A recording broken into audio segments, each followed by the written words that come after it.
Welcome to the Corporate Treasury 101 podcast. Today, we continue our payment journey series. This is the last snippet of our series on cheques. We broke down in the two previous episodes what are cheques, the different types, and the process of cheques clearing. In the episode of today, expect to learn how cheques are used by corporates for payments and collections, the implication it has for corporate treasury departments, the places in the world where cheques are still commonly used, the comparison between cheques and cash, the other paper-based instruments that we already broke down in the Corporate Treasury 101 podcast, and much more.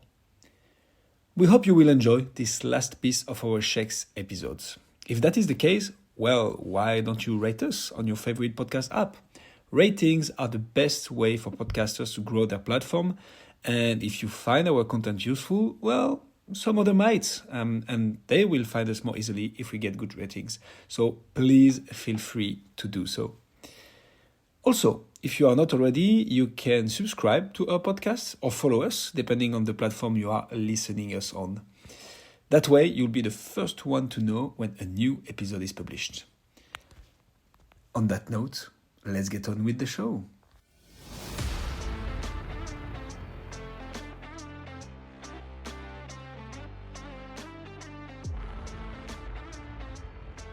Guillaume, let's tie this all back to corporate treasury now, right? Because we've talked a lot about how checks work, different types of check, again, inside a bank, how it works. But inside a corporation, would a company even use checks? So obviously, as you can imagine, treasurers and finance departments try to pull away from boomers technology, and so the use of checks as well. Reasons are obvious.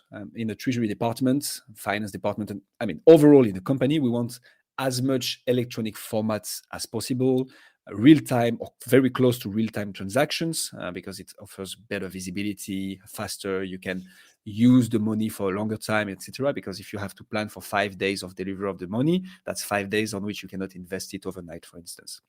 And also, more importantly, safety. And as we discussed through this episode, checks are rather bad in all those aspects. So therefore, it is rather rare to have advanced treasury departments using checks for payments to the company suppliers for payroll, etc., for instance. The only exceptions I see are for very, very specific purposes, such as certain taxes that can be only paid that way in certain countries, big transactions with certain counterparties, donations, for instance, like very small associations tend not to be able to receive other forms of payments. But again, it is really rare, and treasury departments really strive to get away from checks. I guess there is some benefit, right? Like if you want to be a little bit shady and delay your money leaving your account by an extra 5 business days, you can always just use a check to pay people. That's an interesting point. When money's going out, right? That's an advantage to pay later. That's true. But on the other hand, you don't know exactly every time how much time it will take, right? Between 2 to 5 days. But so there will be still an uncertainty. On top of that, I think as we discussed with Daniel Sanchez, at some point, the trust and the partnership approach you can have with your suppliers and so on tend to apply here. So you don't want to be shady in the payments delays, let's say, especially when it comes to big transaction, big corporation. You want as much trust and transparency and efficiency as wanted. But that's indeed something that people could pull out. Yeah, makes sense. I think I read somewhere once that some companies print their own checks. Is that a thing? Like you can print your own check? Yeah, so that's an interesting one, actually. Indeed. So we may think when we talk about checks, this checkbook we have as individuals, right, and that we can write checks on and so on. But corporates can actually print their own checks. Absolutely, Hussam. Again, it is rather rare, but still used in certain industries and all parts of the world. And the process consists of owning a secured and dedicated checks printer in-house, meaning in the company, and print the payment checks you then need to send or give to your payee. When the process is a bit more advanced, you can actually have an integration with your ERP, so Enterprise Resource Planning, that sends the payment details to the printer that automatically prints the check.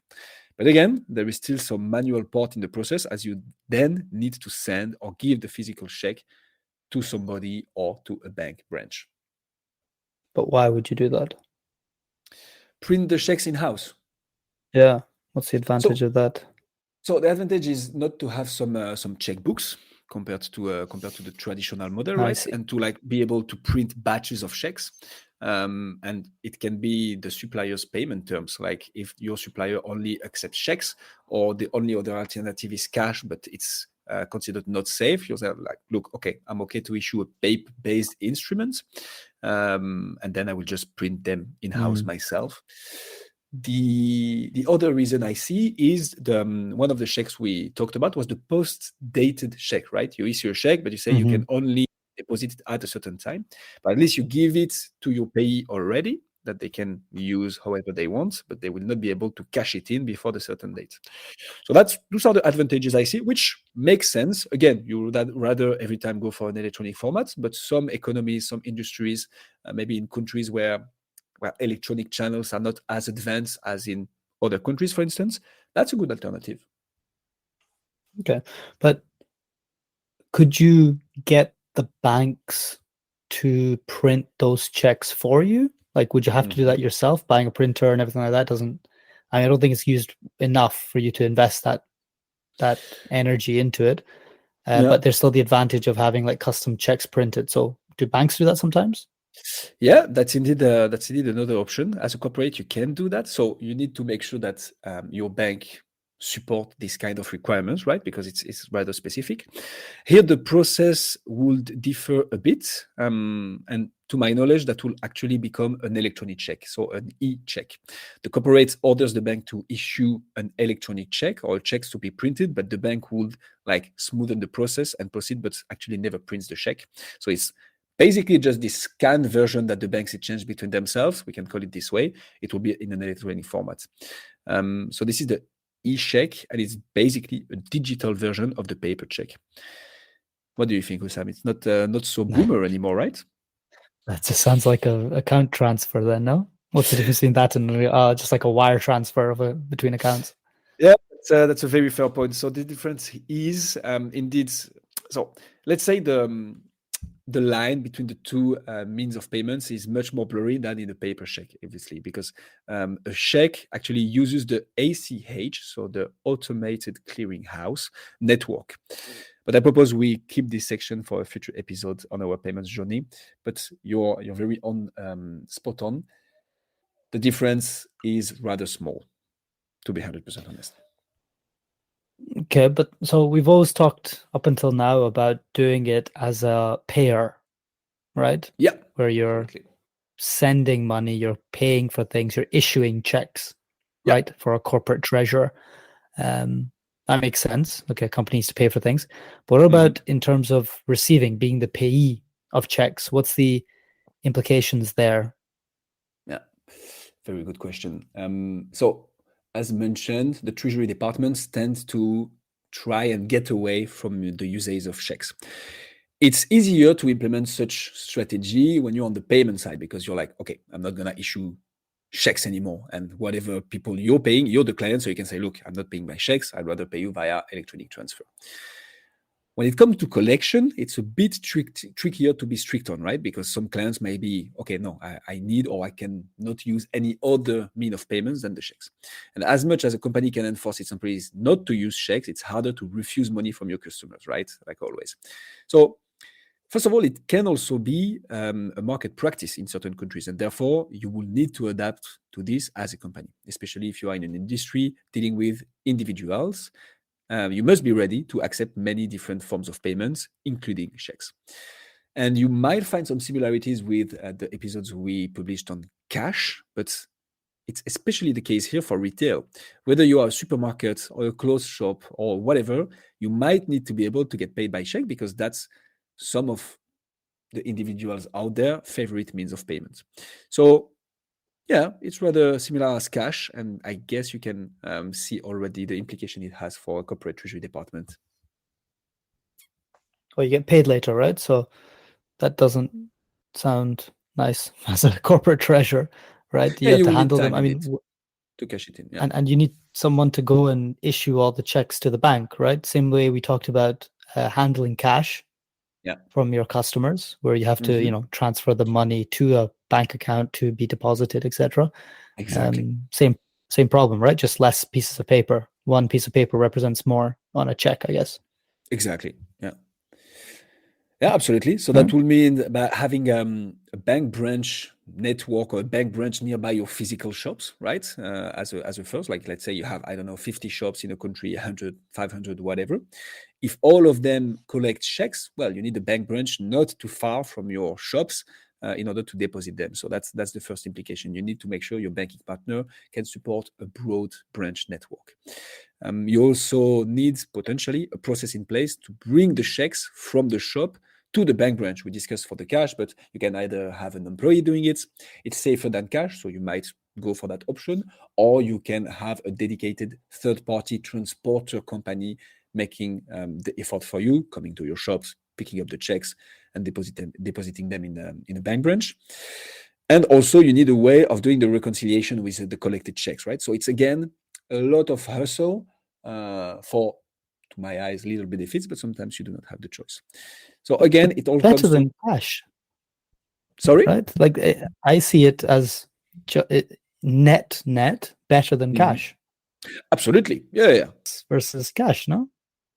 But so that's a very interesting point that you just raised about bouncing. Like when your client pays you in cash, you're sure to have the money. Yes, it will take a little bit of time to deposit it on your bank account, but checks, you can never be so sure, which is why now a lot of retailers and supermarkets have all this verification process in place where they sometimes ask for an ID that they scan and they embed to it, like they can retrieve you if the checks bounce and so on.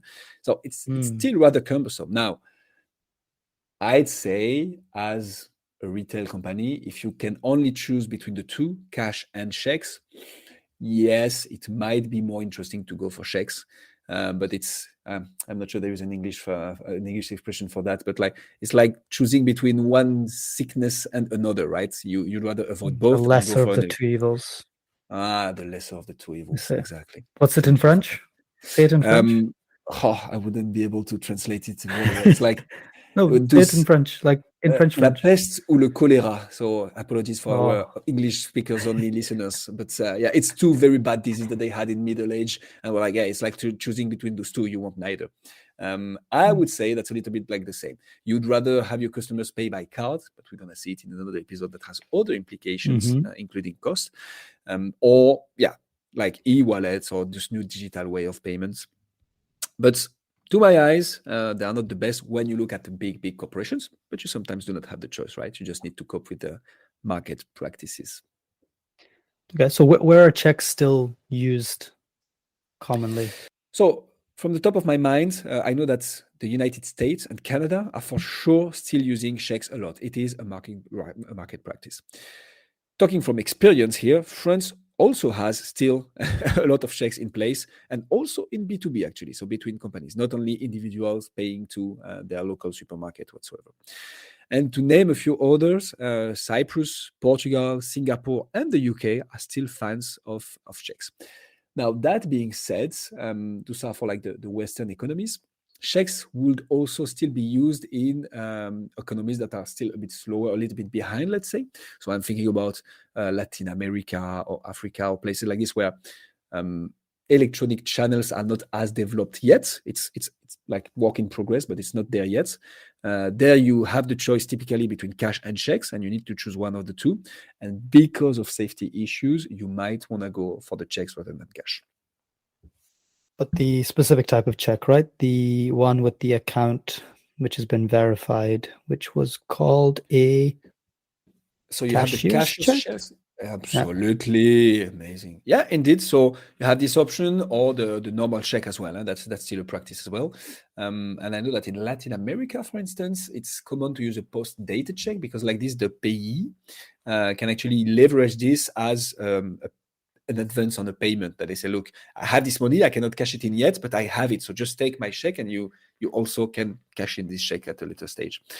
So yeah, that's from the top of my mind. But again, checks tend to disappear slowly, at least from the Western economy. People are going more and more for electronic formats.